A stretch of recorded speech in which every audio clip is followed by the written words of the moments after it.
Hello everyone, wherever you are in this vast universe, welcome to Command Block Labs with your boy here, Cap. Today we are going to learn how to trigger a command block by throwing an item. Here's an example. So we have our space station here, and if we throw a slime ball, lights off. And Eye of Ender turns the lights on. So most of you have already mastered turning the lights on and off, but this is on a far grander scale. So let's see how we can accomplish this. We have four different sets of command blocks here. This first one, we'll look at this. We have a test for block, a action block, and a kill block. So with the test for block, this obviously is going to test for the item here. So we have test for at entity. The type is an item. So this tells the game that it's an item, obviously, and the name is gas tier. We want to make sure that we have quotation marks there.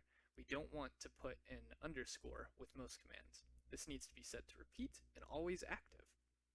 And then of course we put a comparator going out of it into the action block. So this can be interchangeable with anything. This will be different in each of our different sets here. But this particular action block will teleport the player one block above this command block. It's set to impulse and needs redstone. So, for example, since it's gas tier, if we throw gas tier, we'll teleport there. Pretty clear.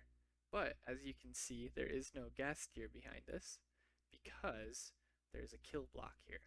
What this does is it does the same thing. It tells the system that it needs to kill the entity typed item named gas tier.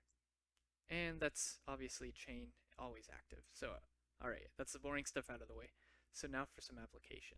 So this is the same thing as the test for blocks, action, and kill, but the action part's the interesting thing that we want to look at. So here, this actually summons a fox one block above this command block. So, in this case, it's actually glowstone. A glowstone dust that will make a fox spawn above it. As you can see, we have another little foxy here, but he needs a friend, so let's throw some glowstone. Bloop. Oh, it's a baby fox, it's so cute. Aww. Okay, so now let's move on to the next set. We have two sets here. Let me add the comparator. So, one of these turns the lights on, and one of these turns the lights off. It has the same pattern here.